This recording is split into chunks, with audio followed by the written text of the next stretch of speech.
L'entretien du violon.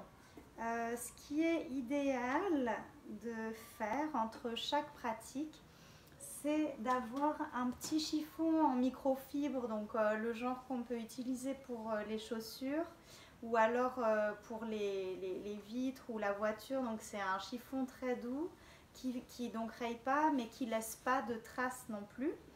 Donc entre chaque pratique, après chaque pratique, on peut essuyer donc les cordes qui ont eu de la colophane dessus. On peut essuyer le manche aussi si on a transpiré un peu. Et puis on peut même aussi aller essuyer en dessous de la touche. Voilà, s'il y a de la poussière, on peut aussi essuyer entre les cordes et la touche. Essuyer notre mentonnière, tout ça. Donc ça, c'est une bonne habitude à prendre après chaque pratique pour éviter l'accumulation de poussière. L'autre chose, c'est d'avoir un petit foulard en soie pour protéger le violon, parce que la soie, c'est une matière qui protège autant de la chaleur que du froid.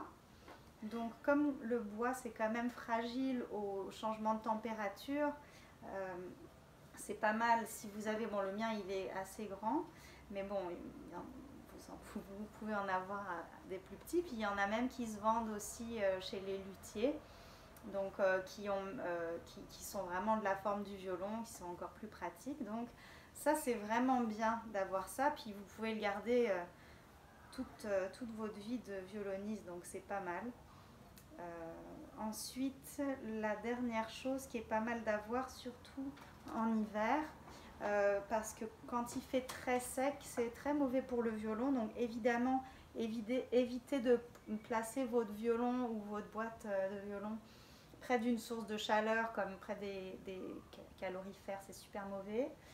Près d'une fenêtre au soleil, en plein soleil, c'est super mauvais. Dans une voiture, encore moins dans le coffre de la voiture quand vous n'êtes pas dans votre voiture. Prenez votre violon avec vous parce qu'il peut y avoir des accidents, là, les violons qui se désaccordent. Ça, c'est la moins pire chose qui peut arriver. Mais sinon, le bois peut se fendre en fait par une trop grosse chaleur ou trop de sécheresse.